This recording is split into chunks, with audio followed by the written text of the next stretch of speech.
Bonjour. Aujourd'hui, c'est déjà la dernière séance dans laquelle vous recevez encore du nouveau contenu de ma part.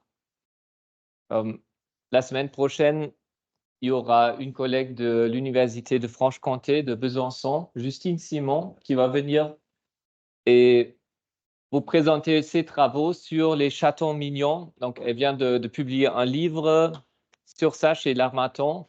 Euh, et donc, c'est une réflexion transversale sur la culture numérique sous le prisme ou à travers le prisme de ce phénomène des mèmes, surtout autour des chats. Et j'ai d'ailleurs une petite devoir pour vous que vous trouvez sur les derniers slides, donc des slides de la séance 3.2. Mais je vais encore diffuser ça sur Moodle aussi pour de lire quelques pages, je pense que c'était 6 ou 8 pages de ce texte et répondre à un petit questionnaire pour préparer la venue de Justine Simon, donc pour la semaine prochaine. Et après, dans les séances après, on va juste approfondir et assurer que donc vous n'avez pas simplement bien revisé les choses, mais que vous arrivez aussi à formuler les réponses et appliquer vos savoirs aux réponses qui viendront dans l'examen par un examen blanc et par donc une correction de l'examen blanc et par un résumé du cours. Donc, pour cette séance, comme la séance sur la protection de la vie privée, c'était une thématique très large. Donc là, on va terminer cette thématique et on va aussi faire la thématique sur les usages problématiques et ce qu'on appelle le bien-être numérique aujourd'hui. Dans cette séance 3.1 sur la protection de la vie privée, on était arrivé donc à un point où on parlait de la régulation de la vie privée. Je vais juste rappeler comment on était arrivé là. Donc, il y avait comme point de départ un peu le phénomène de ce qu'on appelle le paradoxe de la vie privée, que nous sommes tous, nous faisons des soucis par rapport à la protection de nos données, de notre vie privée dans l'environnement numérique. Mais en même temps, nous voulons profiter des offres numériques, des réseaux sociaux, des smartphones et tout ce qu'ils proposent. Et dans notre comportement, on n'a pas l'impression qu'il y a ce dilemme, mais notre comportement semble s'expliquer uniquement par le côté positif, par les choses dont nous voulons profiter. Et on voit très rarement que nous allons refuser à accepter une technologie ou adopter une technologie ou arrêter d'utiliser une technologie numérique pour des raisons de protection de vie privée. Donc, c'est ça ce qu'on appelle le paradoxe de la vie privée. Et dans les sciences sociales, quand on trouve un paradoxe, on ne s'arrête pas là en disant que les gens, ils se comportent de manière paradoxale, ils sont un peu bizarres, les gens. Mais on essaie de comprendre les bonnes raisons parce qu'on part du principe qu'il y a quand même des raisons derrière le comportement. Et donc, toute cette unité du cours, c'est un peu pour essayer de comprendre ce paradoxe de la vie privée. Et la première partie, c'était déjà pour voir que le concept de la vie privée, c'est quelque chose qui a changé à travers le temps. On avait un peu un tour d'horizon très vite de cette notion de vie privée ou des choses qui existaient avant dans le trajectoire de la vie privée de l'Antiquité jusqu'au XXe siècle. Et on a vu différentes définitions de vie privée, notamment la définition de vie privée comme quelque chose, comme un droit d'être laissé tranquille. Ça, c'était la première grande définition à la fin du 19e siècle par deux avocats américains, Warren et Brandeis.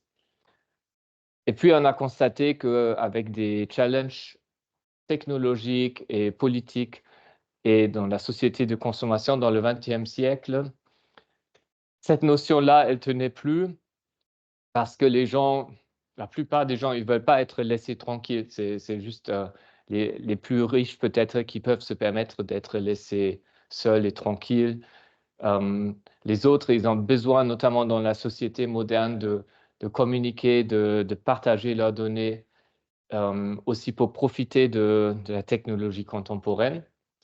Et donc, il y avait, dans les années 60 et 70, un deuxième concept de la vie privée, deuxième concept moderne, qui est celui de l'autodétermination informationnelle, selon Alan Weston, un chercheur en sciences politiques américain.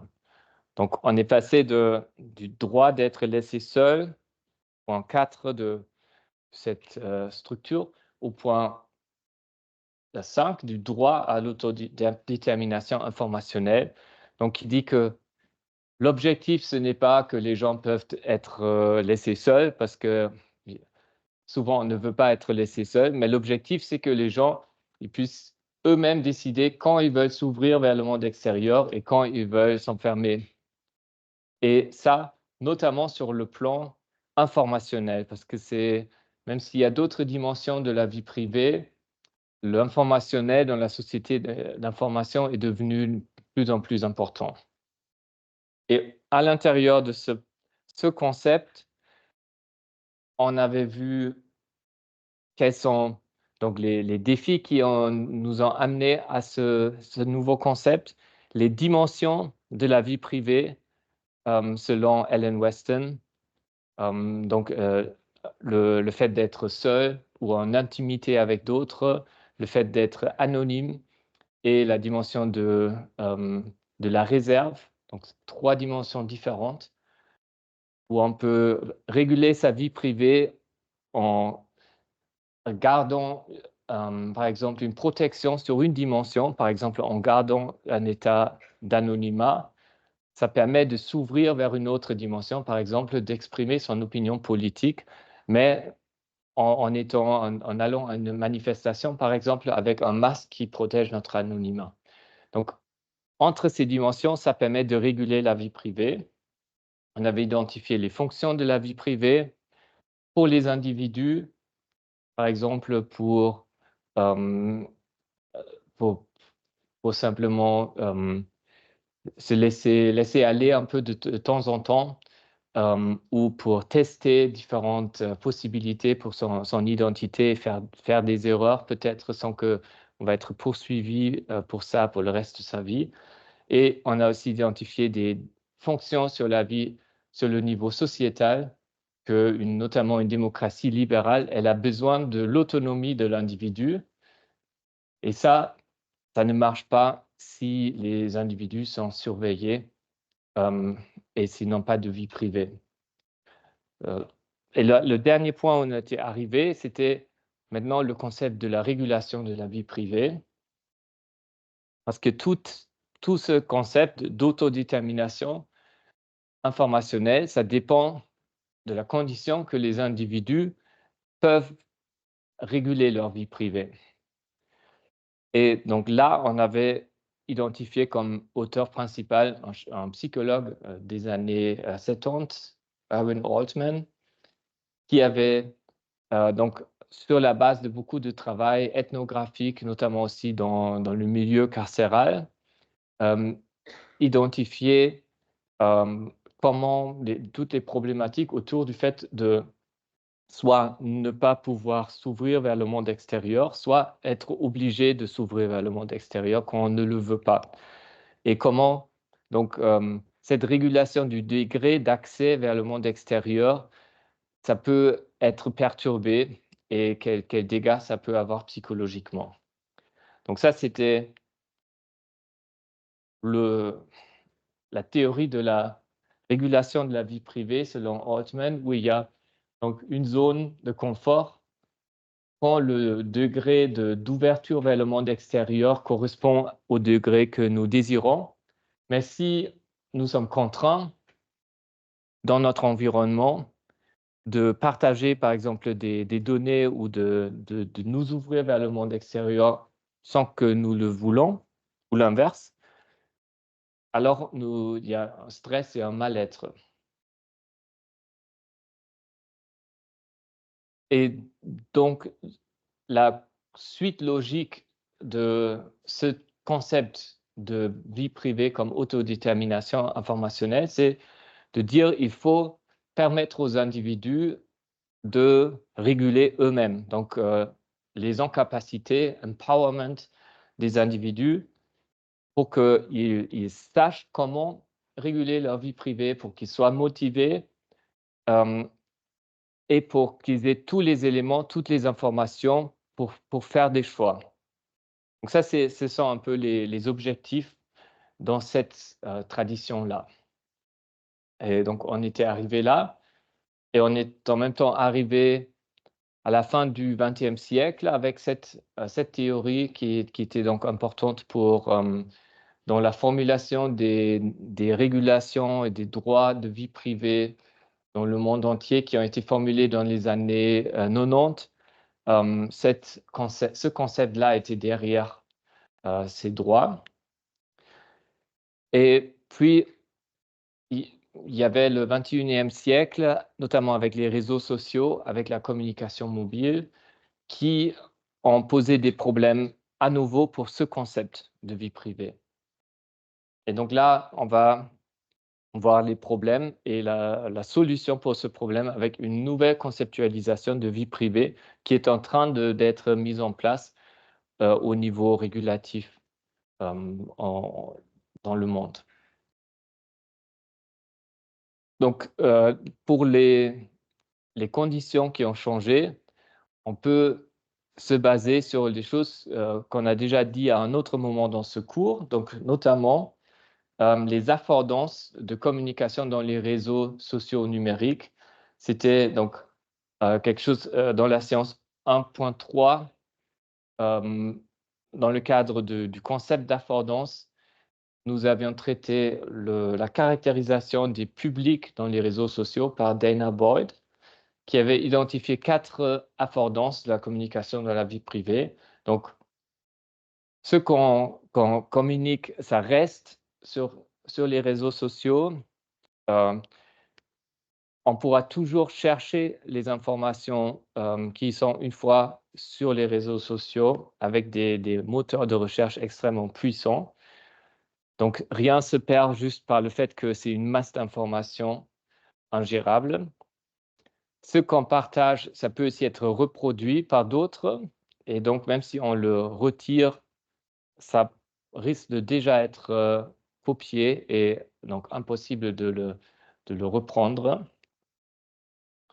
Et finalement, il y a des audiences invisibles. Donc, on ne sait pas si on partage quelque chose avec quelqu'un, on ne sait pas qui sera l'audience finale de cette communication. Parce que la personne peut partager les choses, parce que d'autres personnes peuvent joindre l'espace social dans lequel ça a été partagé. Et donc, on ne connaît pas ce contexte-là.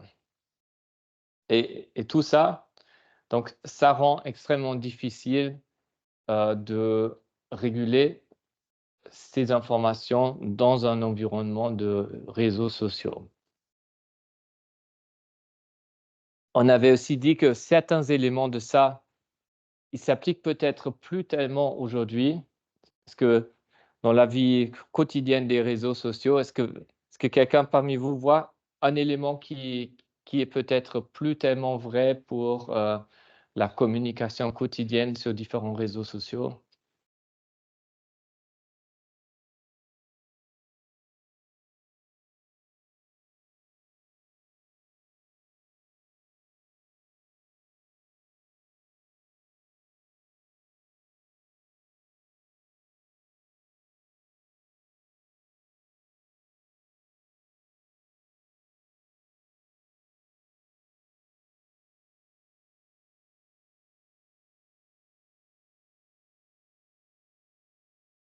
Alors la persistance, c'est quelque chose qui était par défaut avant, et avec l'arrivée de Snapchat, ça et les messages éphémères, c'est devenu quelque chose de moins important, même s'il y a bien sûr encore la possibilité de reproductibilité de photos d'écran, par exemple.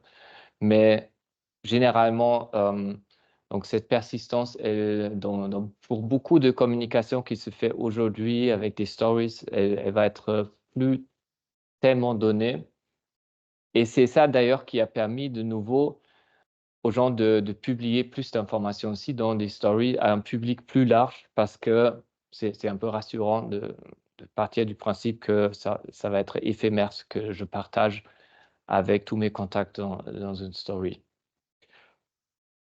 Mais le principe de base que c'est difficile à régler dans un environnement comme ça, la diffusion des informations qui nous concernent, ça reste. Et il y a aussi d'autres plans sur lesquels ça continue à devenir plus complexe.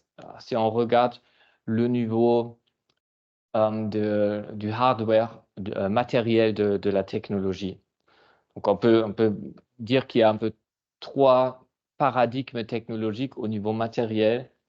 Donc on commençait avec des ordinateurs personnels, déjà dans les années 70 et 80, où on avait un appareil qui était partagé par plusieurs personnes et qui restait souvent dans des espaces particuliers comme des bureaux, où beaucoup de vie ne se passait pas dans ces espaces-là, qui n'avaient pas de capteurs. Toutes les informations qu'ils avaient, c'était les usagers qui les ont rentrées manuellement dans ces machines. Donc, il y avait beaucoup de contrôle et même de résistance par rapport au fait de mettre des informations sur ces appareils. Après, les informations, au début, ils restaient vraiment sur l'appareil personnel parce qu'il n'y avait pas Internet pour partager les informations. Et il n'y avait aucun automatisme pour collecter des données. Après, il y avait Internet mobile, donc à partir de 2006, avec le premier iPhone, où on avait un appareil par personne, des appareils qui se baladent avec vous et donc qui sont dans des contextes qui sont plus riches en informations par rapport à votre vie privée, parce que ça se passe là où vous êtes et pas dans le bureau, et dans lesquels on peut rentrer des informations manuellement, mais qui ont aussi des capteurs qui collectent des données, par exemple de localisation, sans que vous en rendiez compte.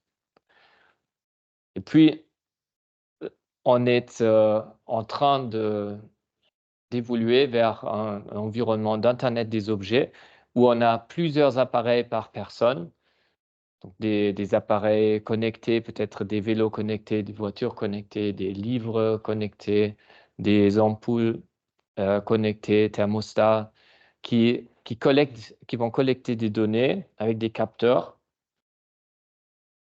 et qui vont donc être plusieurs appareils par personne, même si certains appareils, comme les ampoules connectées, ils vont être partagés par plusieurs personnes. Mais souvent, on peut quand même identifier qui est la personne qui les utilise en croisant des données avec d'autres données, comme des données de bracelets électroniques, des bracelets connectés qui sont donc individuels. Et donc, en tout cas, en moyenne, on a plusieurs appareils connectés par personne. On a des appareils avec beaucoup de capteurs qui sont disponibles dans encore plus de contextes. Donc, le bracelet connecté qu'on porte même quand on dort, par exemple. Et là, on rentre pratiquement plus des données à la main, mais tout se passe par des capteurs. Et même, il y a souvent, quand vous pensez aux ampoules connectées, aux voitures, il n'y a pas vraiment d'interface pour les contrôler. Il n'y a pas d'interface où vous pouvez réguler, par exemple, vos paramètres de vie privée. C'est quelque chose que vous régulez à un moment, mais ce moment, souvent, c'est un moment où vous installez simplement une application de thermostat connecté et on vous demande une fois de régler les paramètres. Vous n'avez pas beaucoup de choix parce que si vous n'acceptez pas tout, vous ne pouvez pas utiliser l'appareil. Et donc, il y a très peu de marge de manœuvre de réguler sa vie privée avec ces appareils-là.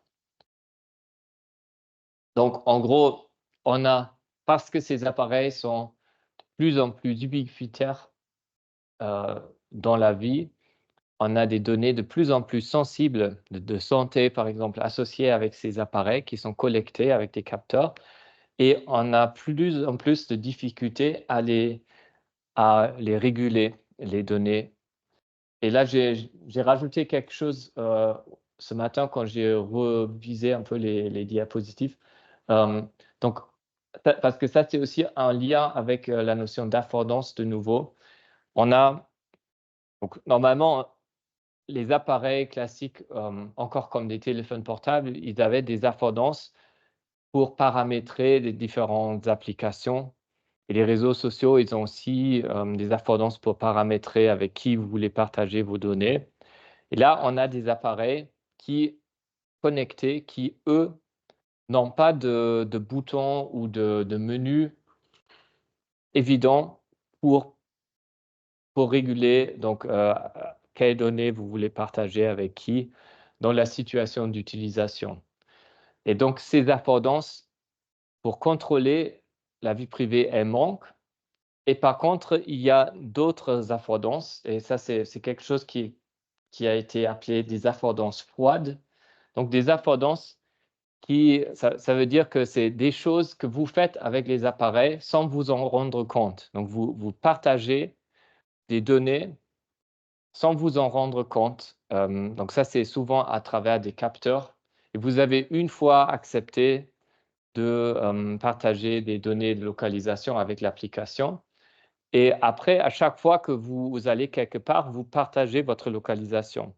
Donc c'est quelque chose que vous faites. Vous partagez votre localisation, mais vous vous en rendez pas compte.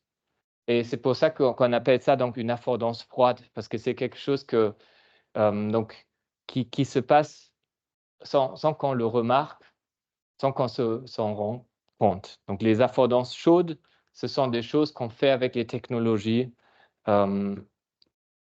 et on s'en rend compte, on le sait, on le fait consciemment. Les affordances froides, ce sont des choses qu'on fait avec les technologies numériques sans s'en rendre compte, et souvent c'est fait, le design a été fait exprès pour, nous laisser faire ces choses, donc notamment partager nos données sans que nous nous en rendions compte.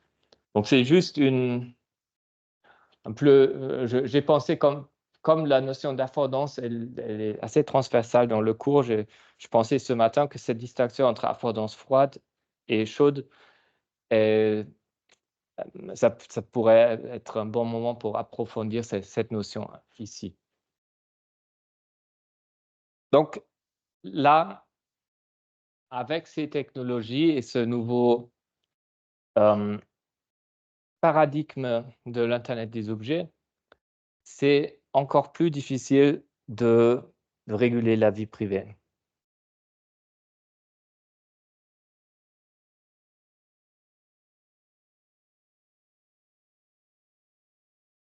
Et ces problèmes-là, ils ont été identifiés donc par différentes personnes qui sont critiques par rapport à cette évolution-là, qui viennent aussi d'un angle donc scientifique, dans les sciences sociales, plutôt critique, plutôt dans une tradition gauche, marxiste, comme notamment cet auteur Shoshana Zuboff, qui avait donc critiqué dans un livre qui avait beaucoup d'influence en 2020, ce qu'elle appelle le capitalisme de surveillance.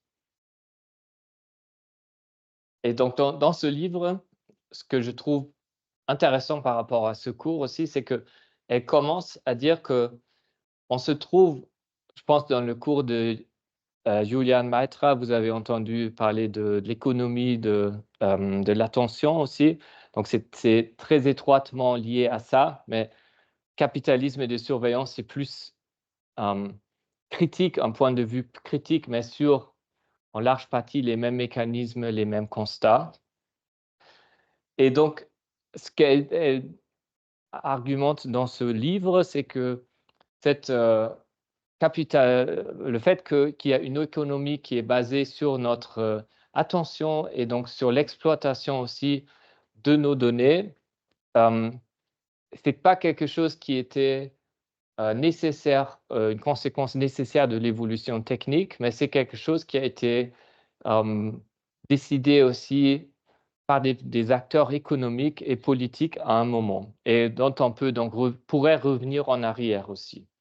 Et son point de départ, c'est dans le livre, c'est une réflexion sur la technologie de la maison connectée. Donc, on avait un peu parlé de ça dans la séance sur la domestication, où elle trouve des textes des années 90 où des chercheurs ont développé des concepts de maisons connectées qui étaient totalement respectueux de la vie privée des gens qui habitaient dans ces maisons. Donc, technologiquement, il n'y aurait pas eu de problème de proposer des solutions de maisons connectées où les données sur les habitants de la maison restent dans la maison. Ce sont des circuits fermés. Il y a un serveur local qui, qui contrôle les technologies dans la maison connectée. Et donc, des technologies étaient développées pour réaliser ça. Sauf que ce qui s'est passé après, c'est que des entreprises ont changé leur stratégie. Les entreprises qui ont le plus de potentiel pour pousser des technologies sur le marché, pour optimiser la technologie sur le principe de la collecte des données et l'exploitation des données des usagers. Et donc, selon elle, donc c'était pas le fait que de plus en plus de technologies étaient présentes partout. Ça, c'était une condition pour la collecte de données nécessaire, mais pas suffisante. Ce qui est venu en plus, c'était donc deux événements plutôt sociétaux.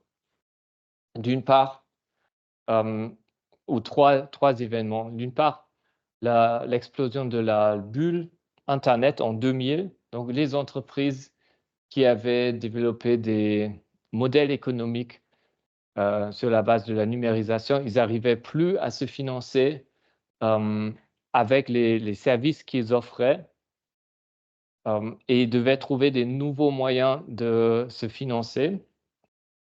Et donc là, notamment Google, qui avant fonctionnait sans publicité, ils ont décidé plutôt que de vendre leur moteur de recherche à des sites Internet ou à des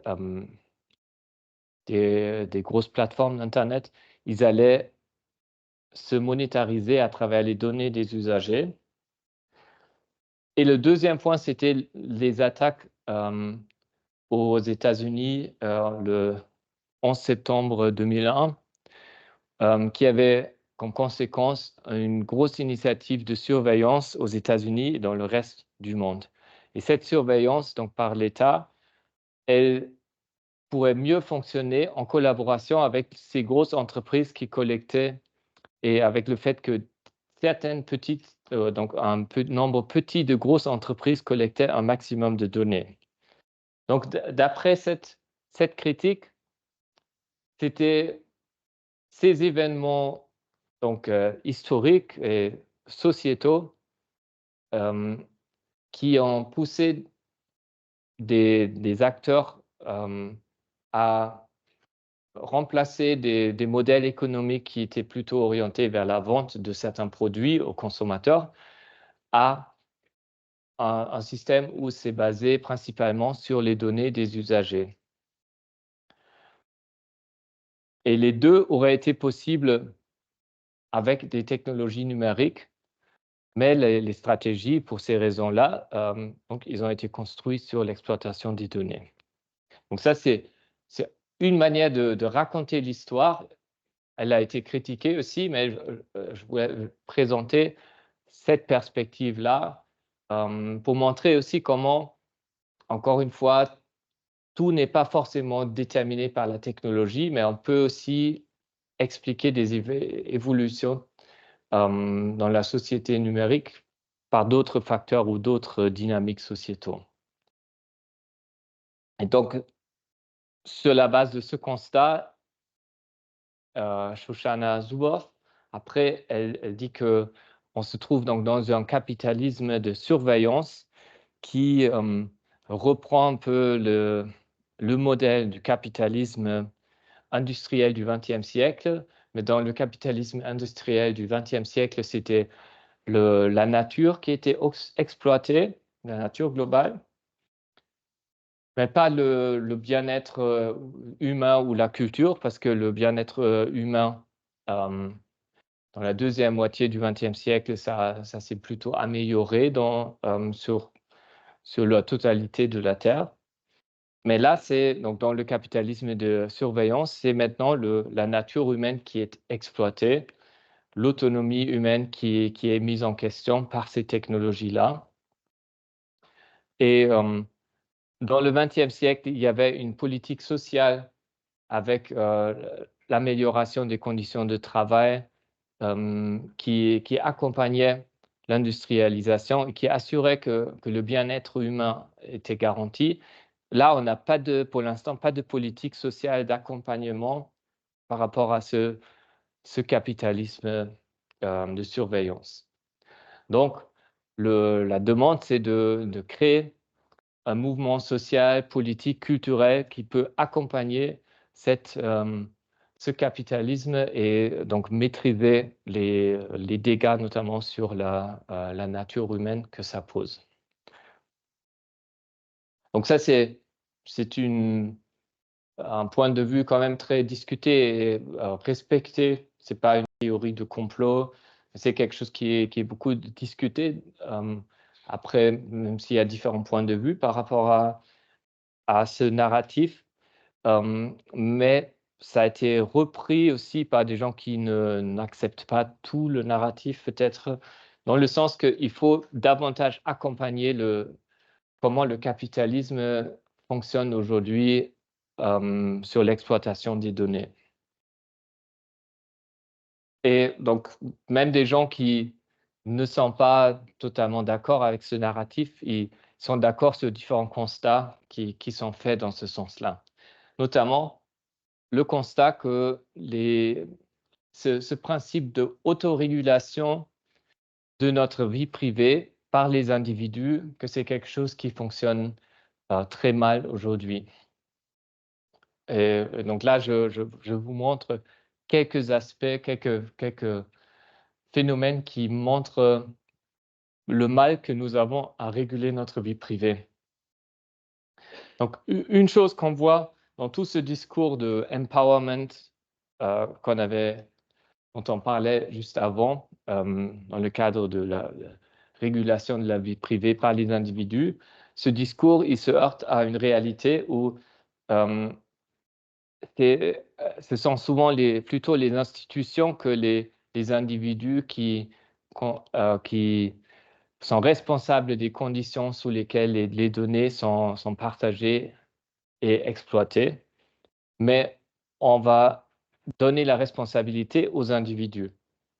Et même dans des campagnes de gouvernement ou de NGO, on a ce phénomène. Donc, comme c'est illustré par cette affiche-là, d'une initiative notamment qui était partie d'une bonne volonté de rappeler aux gens d'utiliser des mots de passe forts. Mais l'exemple qu'ils ont pris, ou l'argument, ils l'ont fait sur le dos d'une actrice américaine qui était victime d'une exploitation de son compte, duquel des hackers ont pris des photos privées et diffusées sur les réseaux sociaux, Jennifer Lawrence.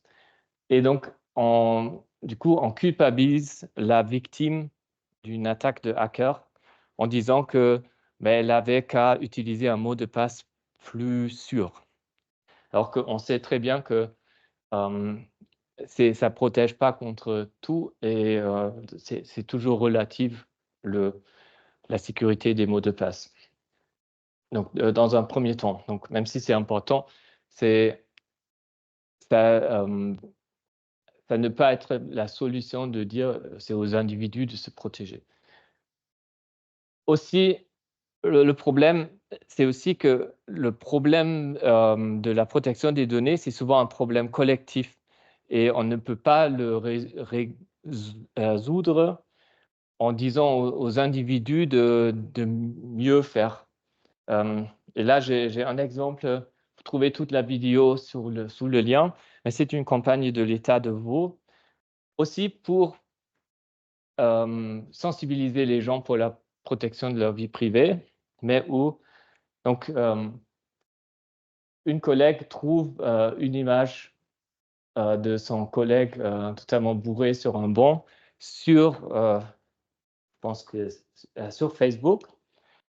Et, et donc, c'est un peu le moral, c'est qu'il faut quand même faire attention avec ces photos qu'on partage sur les réseaux sociaux. Sauf que ça illustre aussi assez bien que finalement, c'est probablement pas lui qui a pris la photo. Euh, et donc, quand nous partageons des données ou des photos des autres, c'est plus complexe, c'est pas quelque chose. Donc, d'autres partagent des informations nous concernant, et donc, c'est pas en tant qu'individu que nous pouvons protéger notre vie privée. Et ça va du simple partage de photos jusqu'à des membres de notre famille qui veulent savoir d'où viennent leurs ancêtres et qui font une analyse de leur ADN. Et après, c'est notre ADN aussi, parce que nous partageons une bonne partie de notre ADN avec eux, qui va être comme ça connu à des entreprises américaines qui font ça. Donc, l'approche individualiste ne fonctionne pas. Autre exemple, c'est quand quelqu'un utilise un nouveau réseau social, et on demande de synchroniser ses contacts pour voir s'il y a d'autres contacts qui utilisent déjà le réseau social. Et la personne elle télécharge tout son carnet d'adresses à ce réseau social. Et donc, vos données, si vous faites partie de ces contacts, ils seront aussi du coup connus. Donc, ce n'est pas un problème individuel. Souvent, c'est un problème qui ne se fait pas au front-end, là où les usagers contrôlent les technologies, mais ça peut aussi se passer au back-end, là où des grosses banques de données communiquent et partagent des données entre eux.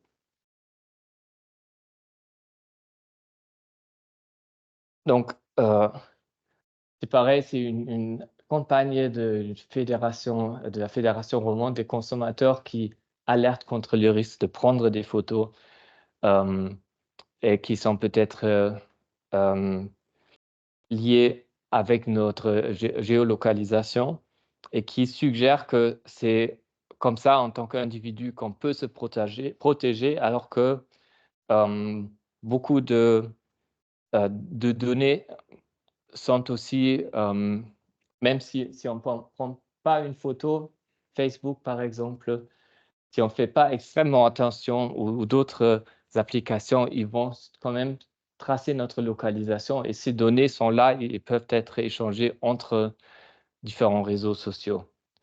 Donc, je ne dis pas qu'on ne doit pas tout faire pour limiter le nombre d'applications avec lesquelles on partage sa localisation, mais c'est extrêmement beaucoup demandé des individus de réguler ça et souvent, il y a un partage qui se fait au niveau des banques de données qu'on ne maîtrise pas. Et finalement, souvent, donc dans les campagnes de prévention et de sensibilisation, il y a aussi une démarche très défensive et négative par rapport à l'offre des nouvelles technologies et qui passe un peu à côté de la réalité que les gens, souvent, ils aiment les technologies et les offres des technologies.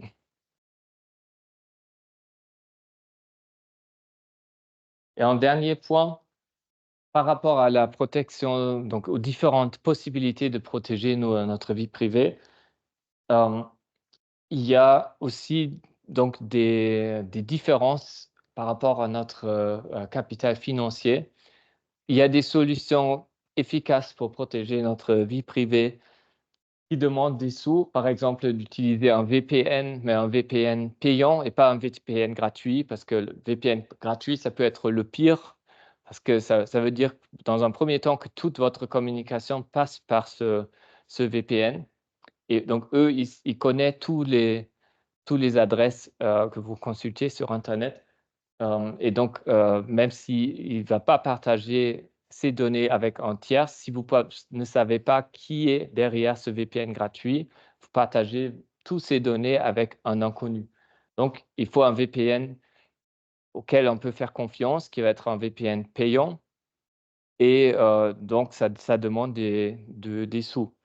Ou simplement, Apple, c'est effectivement un environnement plus respectif de la vie privée, mais c'est aussi des appareils donc plus chers. Et encore une fois, donc, il y a des inégalités qui sont associées avec ces choix-là.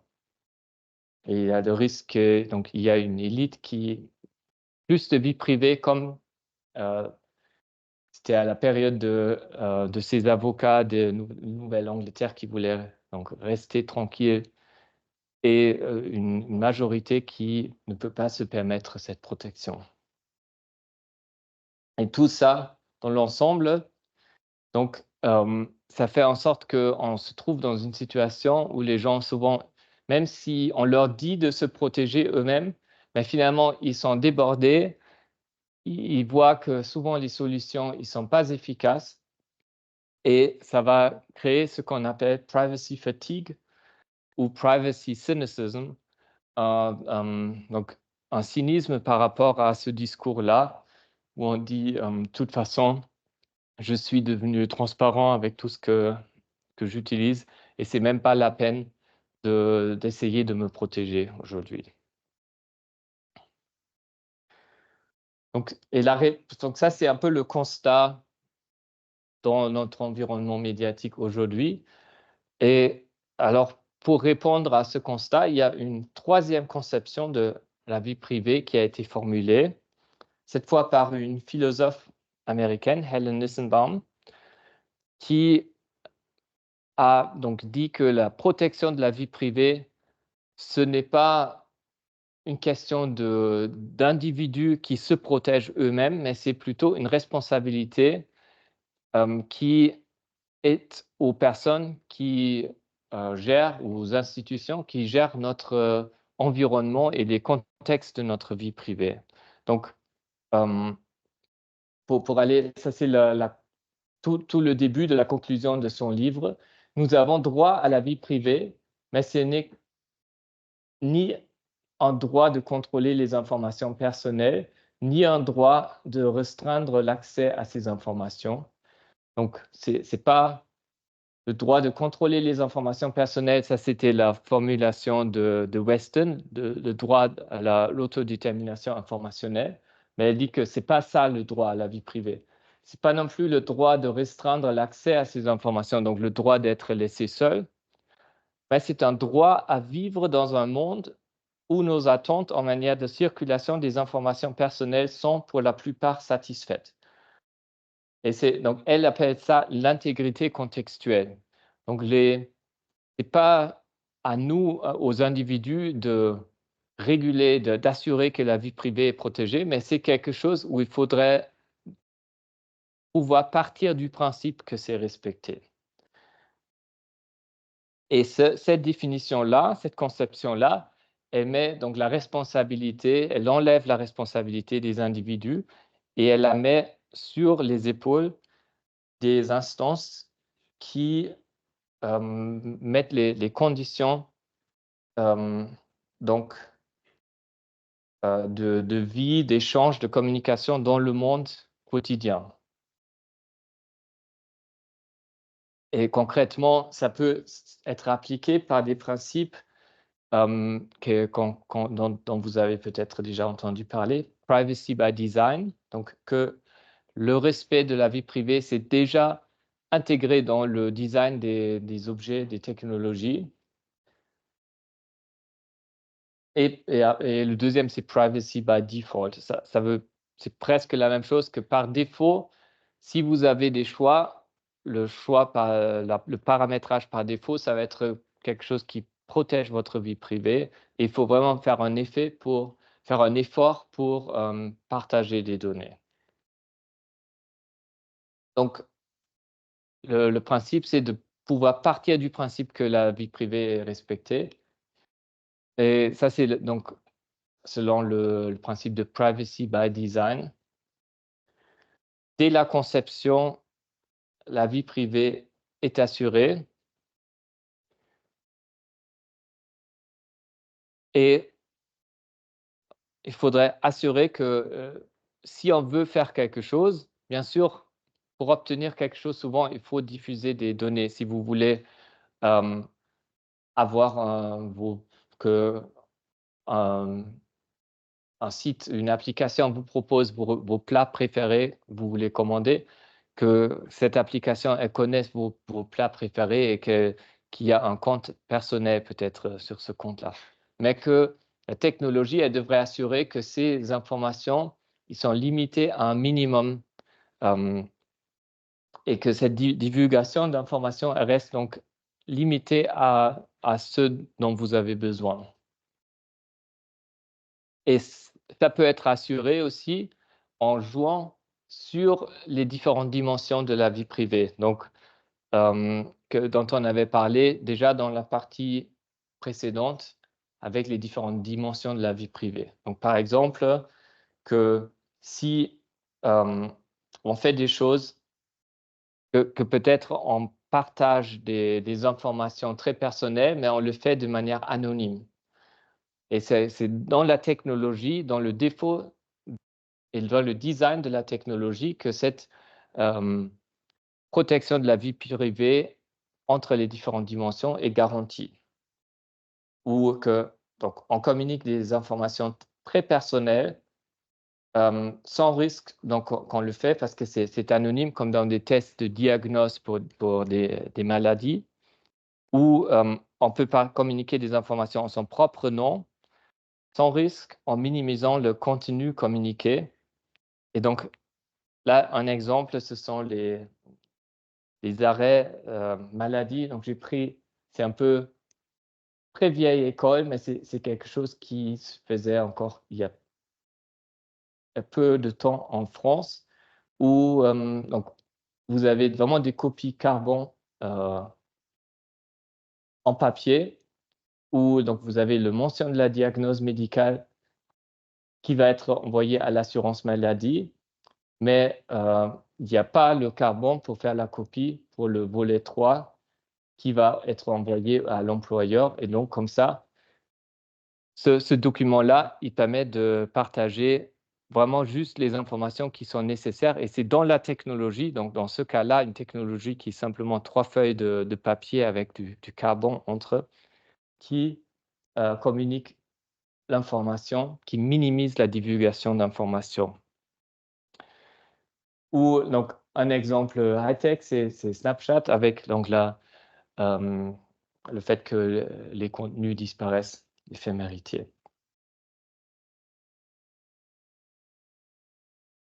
Donc pour finir cette réflexion sur la protection de la vie privée, on a des explications rationnelles pour notre comportement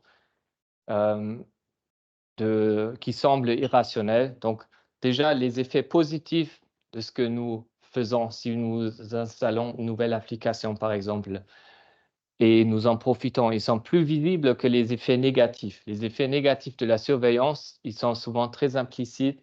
Ça va peut-être être que vous payez un peu plus parce que le fournisseur il sait que vous utilisez un appareil Apple ou parce que il sait que vous vous trouvez en Suisse et donc il sait que vous avez un peu plus de moyens, mais vous vous en rendez simplement pas compte. Alors que les aspects positifs de pouvoir profiter des technologies, ça, vous avez tout de suite. Une autre raison, c'est simplement qu'il manque des affordances chaudes pour contrôler et paramétrer comme vous voulez. Et derrière, le partage va être fait de données de manière cachée avec des affordances froides.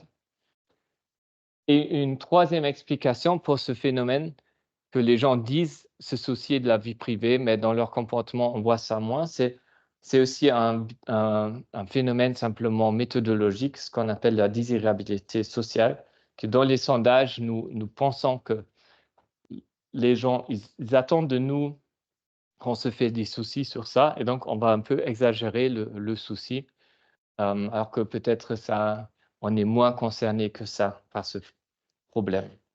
Donc ça, ce sont un peu les différentes explications pour ce phénomène de paradoxe de la vie privée. Et donc aujourd'hui, on a vraiment ce nouveau concept de la protection de la vie privée comme intégrité du contexte, où on essaie moins de donner les responsabilités aux individus et plus de responsabiliser les institutions et les entreprises qui proposent des technologies. Et ça se voit dans des sanctions très, très importantes quand même pour les GAFA, qui peuvent aller donc jusqu'à 4% du chiffre d'affaires annuel. Donc, ça peut être 10 milliards de dollars pour Facebook ou Google. Et donc, ça, c'est quand même des montants où eux, ils finissent aussi par proposer des services plus respectueux. Et juste pour terminer dans les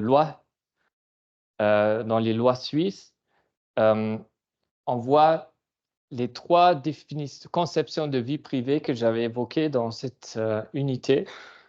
Tous les 3, un peu comme, même s'ils sont apparus à différents endroits, ils existent en parallèle dans les lois suisses. Donc, dans la Constitution, on a la notion de protection de la sphère privée qui correspond plus au concept du droit d'être laissé seul, selon Warren et Brandeis, qui existe depuis la fin du 19e siècle.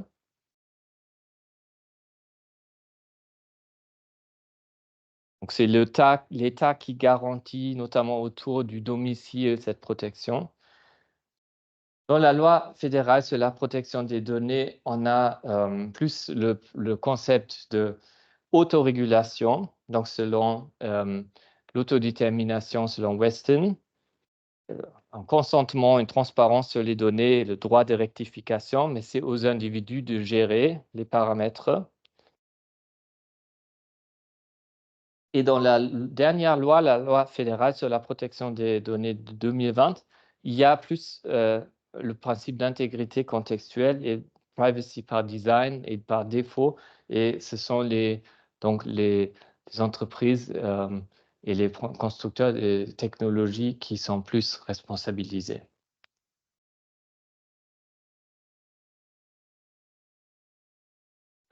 Donc, on va faire une pause maintenant jusqu'à 14h18. Alors, je continue avec un phénomène bien-être numérique et les problèmes.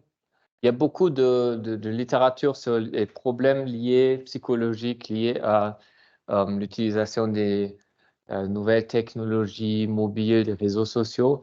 Et moi, j'ai essayé de proposer une vision un peu plus positive qui prend quand même en compte aussi les aspects négatifs avec la notion de bien-être numérique. Et donc, on va voir ça de manière très concentrée sur la base d'un article qui est sorti en 2021 à ce sujet-là, le bien-être numérique comme un concept dynamique. Et cet article il part aussi, comme ce qu'on a dit sur la protection de la vie privée, d'un paradoxe. Donc là, c'est le paradoxe de la connectivité mobile. Et l'article, donc c'est cet article-là d'une collègue belge, Marieke van den Abele, Digital Wellbeing as a Dynamic Construct, qui a été publié dans la revue Communication Theory. Et donc, ça a été beaucoup de succès. Il y a aussi un podcast avec elle où elle explique son concept. Et donc, ça a beaucoup résonné. C'est rarement qu'une publication a tellement d'impact. Là, vous voyez sur Google Scholar, c'est paru en 2021 et ça a été cité depuis 236 fois, sachant que les gens, pour pouvoir le citer, ça veut dire qu'ils doivent avoir lu l'article en 2021 et puis fait leurs propres études et publié leurs propres études, ce qui dure au moins 1 an. Donc, ça veut dire que depuis 2022, presque pratiquement tous les 2 jours, il y avait un article qui est paru, qui a cité cet article-là. Donc pour comparer, mon article qui a eu le plus de succès de 2021, il a été 7 fois, depuis 2021. Donc le paradoxe de la connectivité mobile, c'est le point de départ, c'est que d'une part, le fait d'être connecté tout le temps, ça nous donne plus d'autonomie. Donc ça, c'est quelque chose qu'on avait vu de nouveau, par exemple, dans la séance sur la mobilité, qu'il y a ces affordances qui sont, grâce aux médias mobiles notamment, euh, que- qui sont entretenues, qui sont maintenues à travers les différents contextes de notre vie quotidienne. Et donc, nous pouvons tout le temps nous divertir, travailler, communiquer. Nous sommes autonomes par rapport aux contraintes des différents contextes. On peut tout faire n'importe où, plus ou moins. Donc, ça nous rend très efficaces, très communicatifs, très autonomes. Et d'autre part, et ça, c'est un peu quelque chose que Shoshana Zuboff a aussi critiqué, la technologie, elle intervient aussi dans les différents contextes de notre vie. Et donc, dans la science sur la communication mobile, j'avais un peu parlé de littérature qui montre que il y a ces phénomènes qu'on appelle technofluence, par exemple, que quand nous sommes avec d'autres dans une situation sociale face à face, la technologie peut intervenir avec des notifications qui vont prendre l'attention de l'autre. Il y a le phénomène du phubbing, où donc quelqu'un d'autre, on est avec quelqu'un d'autre et la personne, elle va consulter son téléphone et ne plus nous prêter attention. Et ça peut être mal vécu. Donc la technologie, elle fait ça à travers son design, à travers des aspects comme des notifications qui sollicitent notre attention ou des récompenses qu'on reçoit comme des likes sur notre communication et notre comportement, ou dans des jeux qui demandent toujours d'être attentifs, de nous occuper d'un objet virtuel qui nous donne des récompenses. Et ça fait en sorte que nous nous occupons beaucoup de ces appareils-là. Donc, en 2020, il y avait une étude qui a compté donc le nombre de déverrouillages d'un usager moyen aux États-Unis. C'était 160 déverrouillages de son smartphone par jour. Et il y a donc des suites, manque de sommeil, procrastination, anxiété et bien sûr des comportements dangereux parce qu'on est au volant et on utilise son téléphone portable, par exemple. Et puis, il y a aussi une sorte de contrôle moins direct par le design de la technologie, parce qu'il y a des attentes sociales d'être accessible tout le temps. Et on sait que les autres, ils vont pas être satisfaits si on dit que tout l'après-midi, on avait fait autre chose et on ne pouvait pas répondre aux messages. Donc, les normes sociales, ils ont changé. Les pratiques aussi, donc, c'est plus le fait d'être à la maison, ce n'est plus une excuse pour ne pas travailler. Et donc là, à travers ces normes sociales et même des institutions sociales qui ont été relativisées, il y a plus de contrôle par la technologie. Donc avec institutions sociales, je veux dire par exemple qu'avant, c'était normal que tout le monde allait à son lieu de travail pour travailler. Quand on était là, on pouvait travailler. Quand on n'était pas là, on ne pouvait pas travailler. Il y avait des heures de travail régulières et c'était protégé le nombre d'heures qu'on passait au travail.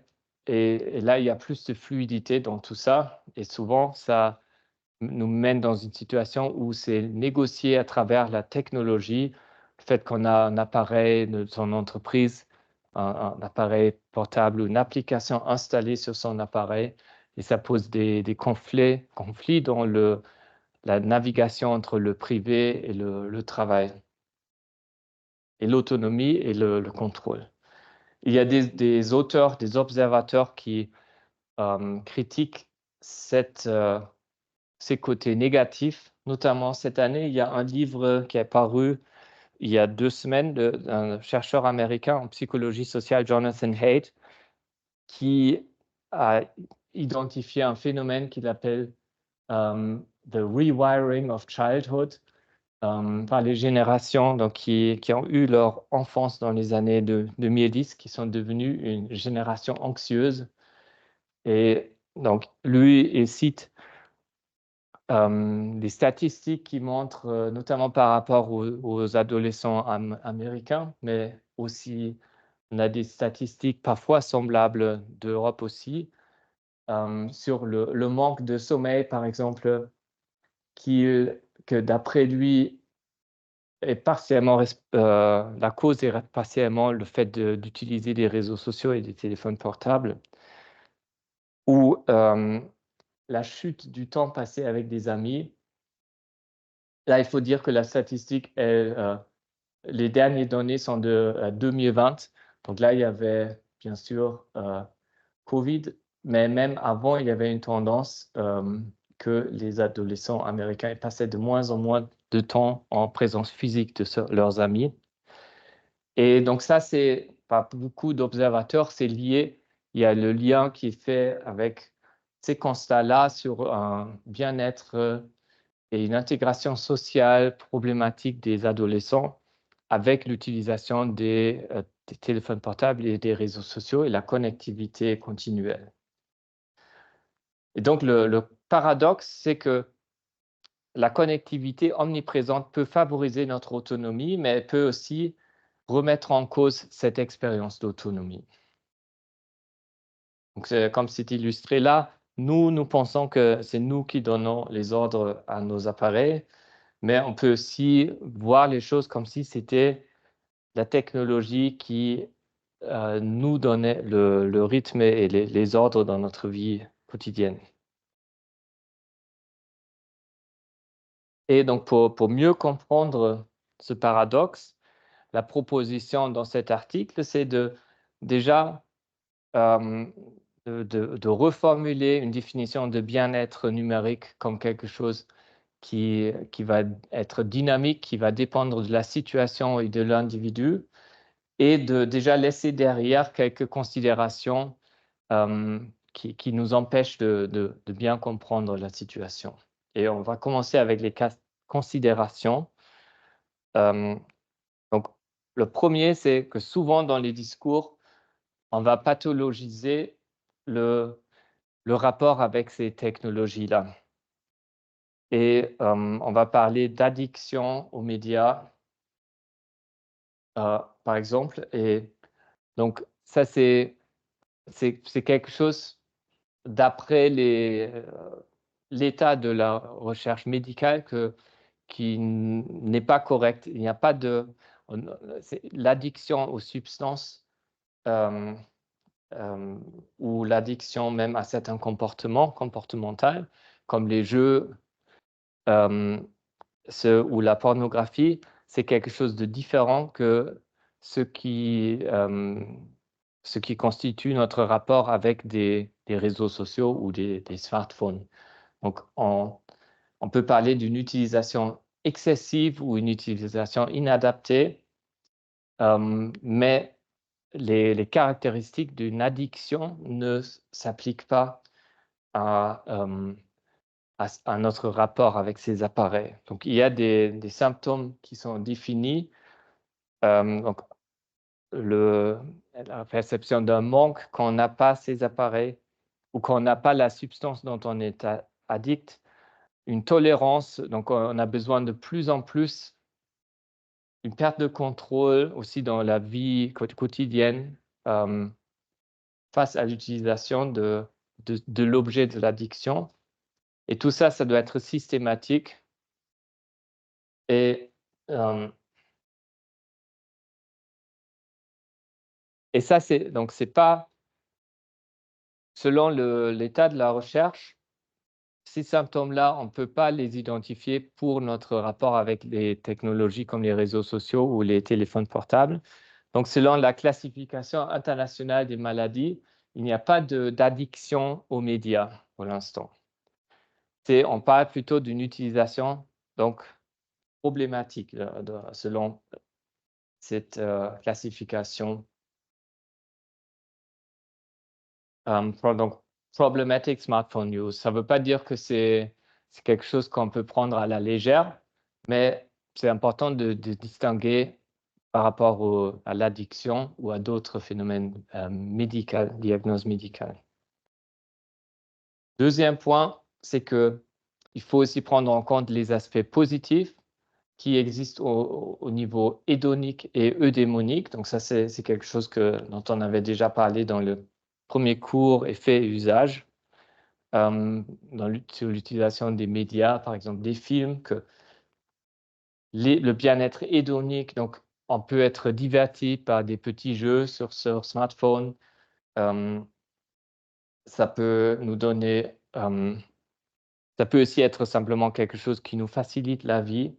Et le bien-être eudémonique, c'était un peu ce qui explique pourquoi on aime bien regarder des films tristes, même si ça nous rend triste, mais on se sent, par exemple, plus compétent par rapport à une thématique si on remarque qu'on peut être ému par un narratif très complexe sur un sujet très difficile.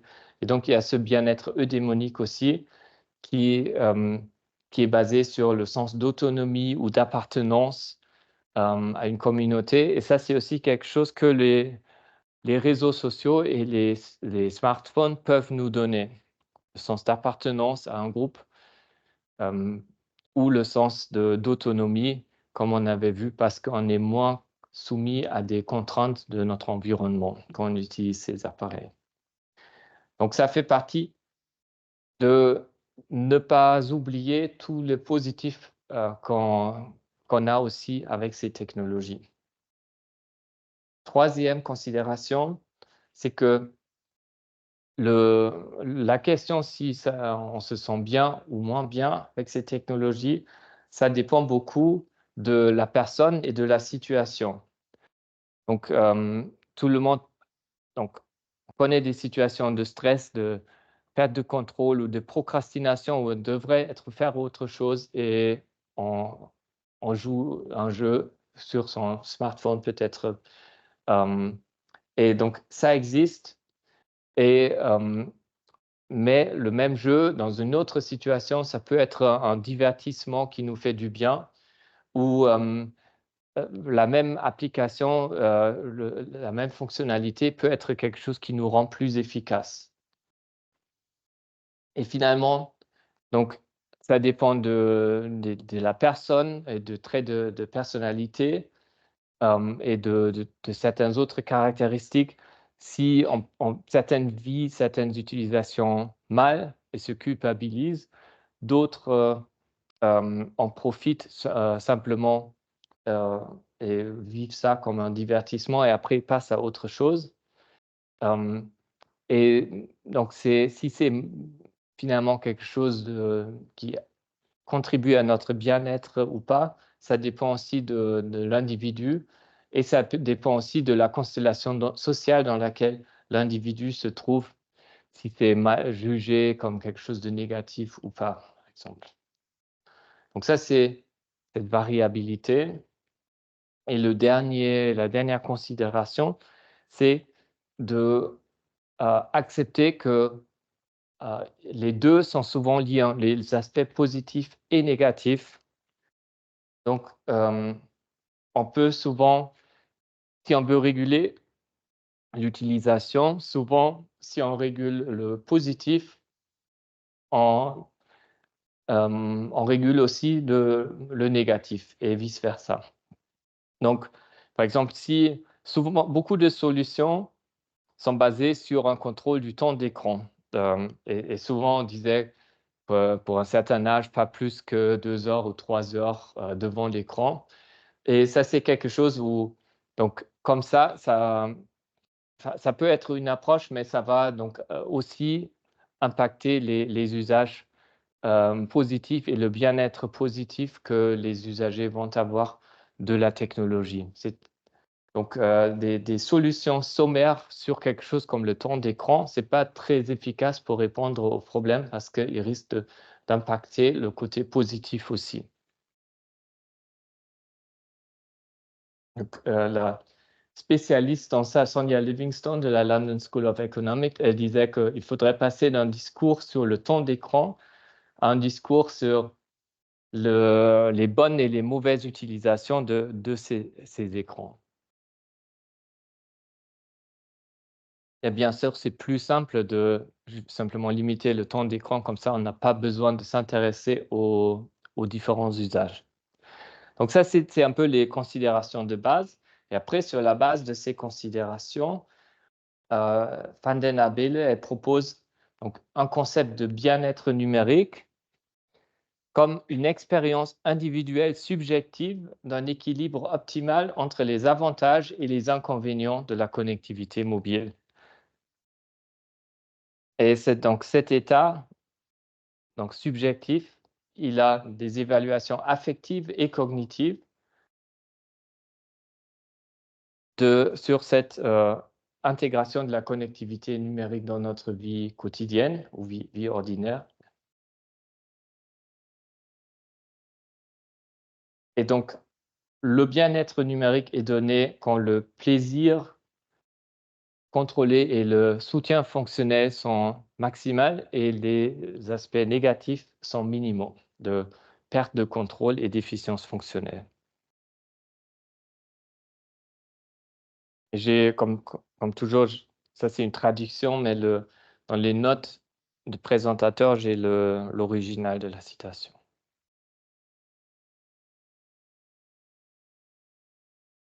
Donc maintenant, pour intégrer ces différentes considérations, elle a défini un modèle où on voit il y a le bien-être numérique, digital well-being, qui va dépendre des facteurs spécifiques à la personne, à l'utilisation des médias, à l'appareil et au contexte d'utilisation.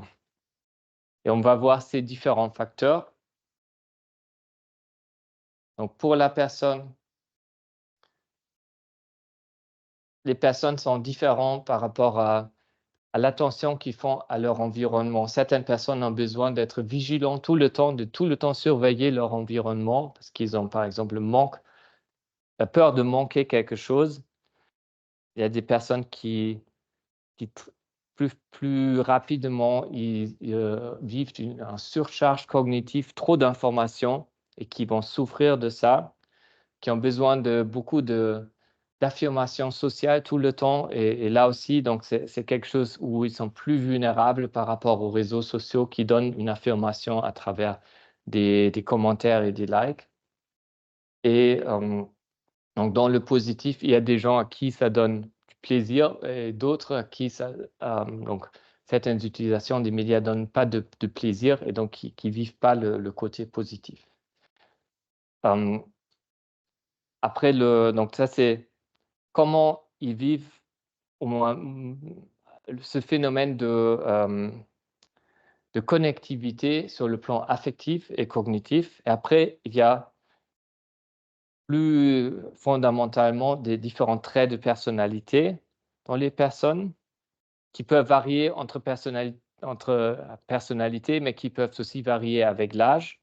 Par exemple, les adolescents, ils ont plus de mal à se contrôler parce que leur cerveau n'est pas encore tout à fait développé, ces parties-là du cerveau, et de contrôler leur impulsivité. Et aussi par rapport à cette anxiété de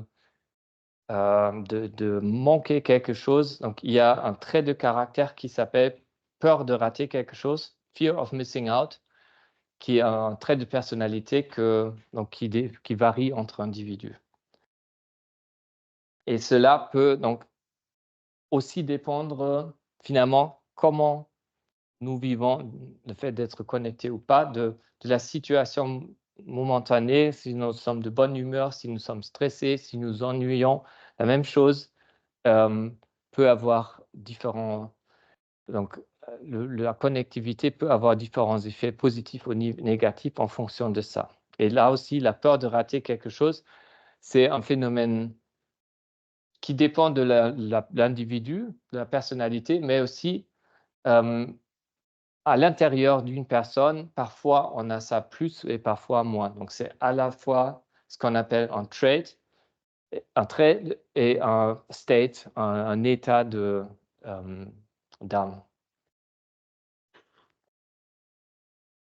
Il y a aussi des facteurs relatifs à l'appareil. Donc est-ce que dans quelle mesure les appareils, ils ont par exemple des applications des fonctionnalités qui vont soutenir les usagers par exemple, tous les systèmes d'exploitation, ils ont quelque chose de bien-être numérique, par exemple, qui va mettre l'écran en gris pendant la nuit ou qui va arrêter les notifications à une certaine heure. Et ces applications-là, ils peuvent faciliter la gestion de la connectivité et peuvent être un vrai soutien pour les usagers. Et aussi des constellations par rapport aux appareils. Par exemple, si on a l'appareil sur son bureau, juste à côté de l'ordinateur, ou si on l'a un peu posé hors de vue, ça peut aussi joué un rôle dans la situation sur comment nous vivons la connectivité ou l'absence de connectivité.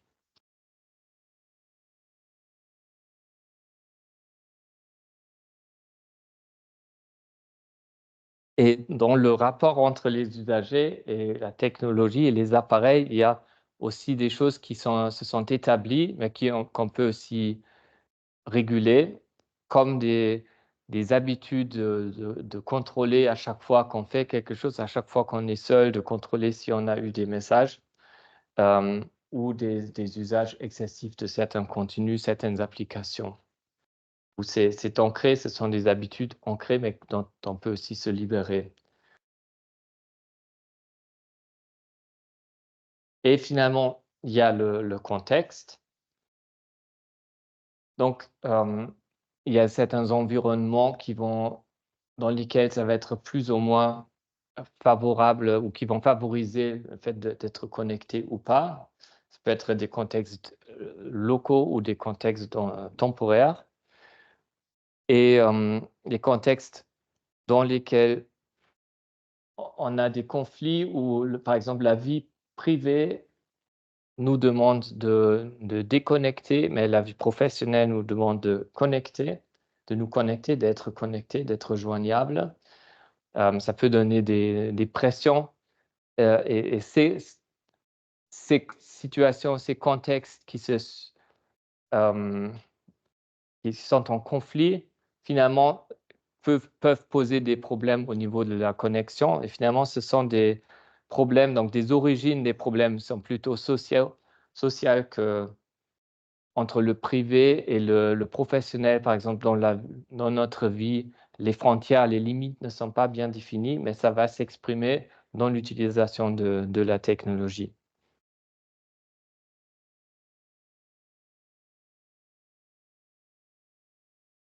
Et comme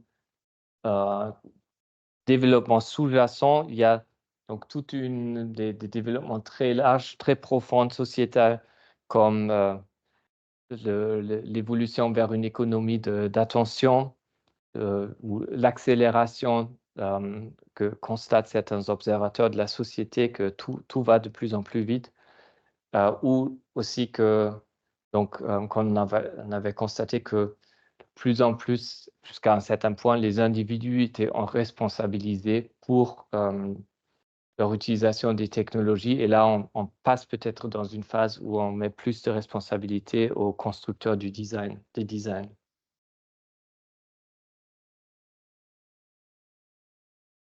Donc, ce sont finalement ces différents facteurs-là au niveau des personnes, des appareils, avec leur rapport avec les personnes et des environnements qui vont tous jouer un rôle dans la question si la connectivité est vécue comme quelque chose de positif ou négatif dans un contexte donné. Et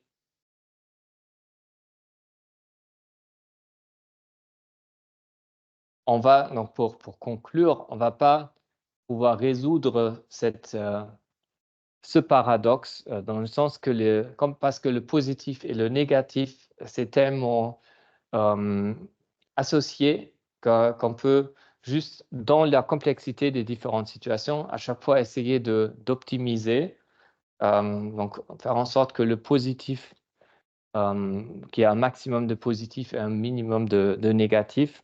Mais pour ça, on peut travailler sur les différents aspects qui ont été identifiés, donc l'aspect personnel, l'aspect social et l'aspect de la technologie.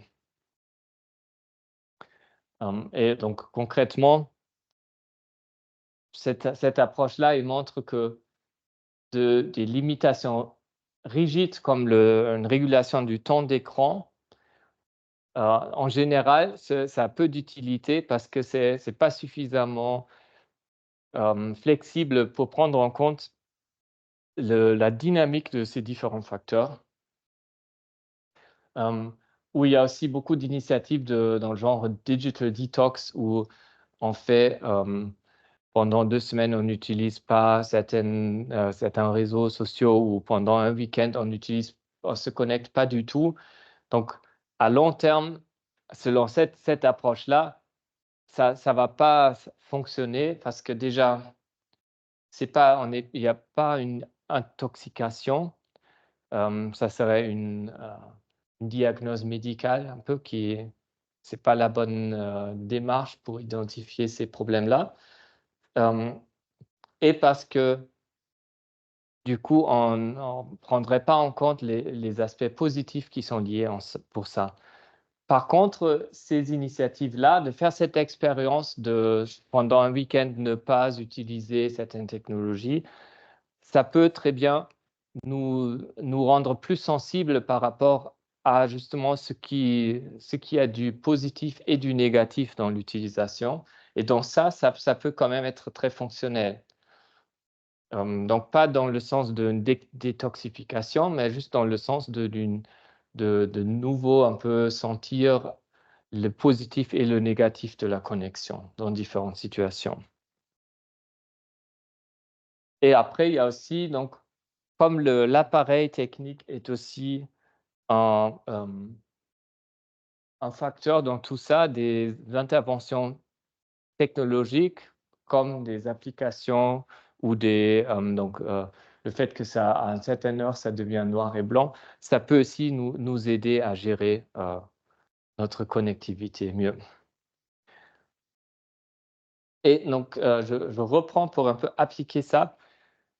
Le le livre donc qui vient de sortir il y a deux semaines, The Anxious Generation: How the Great Rewiring of Childhood is Causing an Epidemic of Mental Illness, de Jonathan Haidt.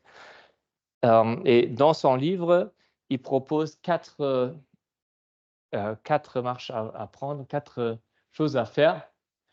Donc il dit: «Pas de téléphone portable, pas de smartphone avant donc high school», aux États-Unis, donc avant l'âge de 14-15 ans. Pas de réseaux médias sociaux avant l'âge de 16 ans. Pas de téléphone dans les écoles.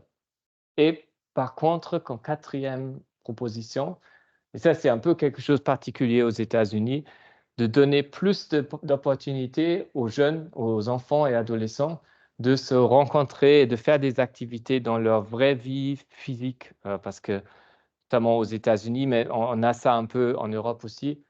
Les parents laissent les enfants de moins en moins juste traîner dans les environs de leur maison et faire des choses de manière indépendante. Ils ont de plus en plus tendance à les emmener partout en voiture et à les surprotéger par rapport à leur environnement et les risques dans l'environnement. Donc si on voit cette proposition de ces 4 démarches, que qu'il y a des choses qui sont est-ce que vous voyez des choses qui sont compatibles avec le modèle du bien-être numérique ou d'autres, où ça ne semble pas correspondre dans ces propositions? Donc il faut dire que lui, c'est vraiment par rapport à l'enfance et l'adolescence. Après, pour les adultes, il dit que les adultes, on peut les laisser faire comme ils veulent. Ils ont aussi le droit de fumer s'ils veulent fumer. Il est assez libertaire par rapport aux adultes, mais ça, c'est ce qu'il dit pour les enfants et les adolescents.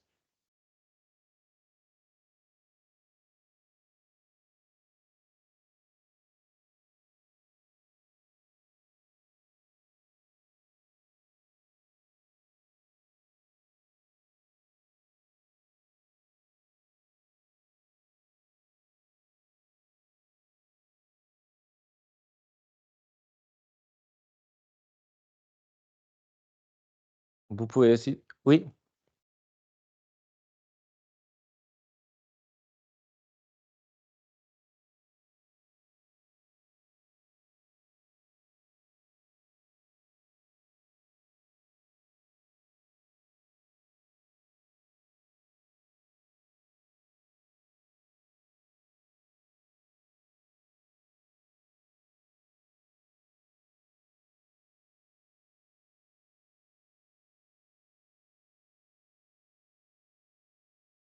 Mhm.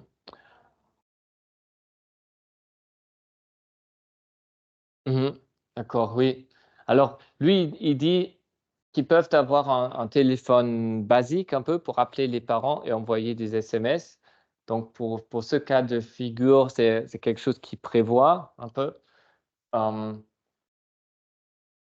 mais après, pour moi, ça, c'est un point où quand même je vois aussi le problème que c'est un continuum entre un téléphone basique et un smartphone. Finalement, ça dépend après. L'application principale pour communiquer avec les parents, souvent, c'est WhatsApp. Et donc, ça demanderait quand même un smartphone. Ou, donc, les limites entre une fonction vraiment basique et un smartphone, ils sont fluides. Mais donc pour ça, donc il y a la question si le smartphone, c'est aussi quelque chose, peut-être il y a d'autres applications qui aident à développer son autonomie avant 14 ans. Mmh, mais en gros, lui, il dit que, les adolescents, ils sont très particuliers, leur cerveau est encore en train de se développer et donc il dirait que je pense que lui, il dirait que son approche, il serait compatible avec le modèle, dans le sens que les adolescents, ils ont des facteurs au niveau de leur personnalité très particuliers, beaucoup d'impulsivité, très peu d'autocontrôle, beaucoup de peur de rater quelque chose et donc pour eux, il faut prendre des mesures très, très radicaux, hem et à partir de 16 ans, quand le cerveau, il est prêt à gérer tout ça, ils doivent apprendre donc à le gérer et trouver leur équilibre personnel. Mais c'est assez radical, parce que assez longtemps, ils voient qu'ils ne peuvent pas rien apprendre. Ils voient les risques d'apprendre ces choses-là. Mmh. Donc maintenant, juste encore pour la prochaine séance, comme j'ai dit, donc je vous demanderai j'ai mis vraiment un tout petit extrait de ce livre, sur Moodle et je vous ai laissé un questionnaire pour voir un peu, hem, par rapport qui porte un peu sur cet extrait-là, mais aussi sur votre perception peut-être, personnelle des chatons, sur les réseaux sociaux, hem, que ce qui nous donnera un peu de matière pour discuter aussi avec Justine Simon quand elle sera la semaine prochaine.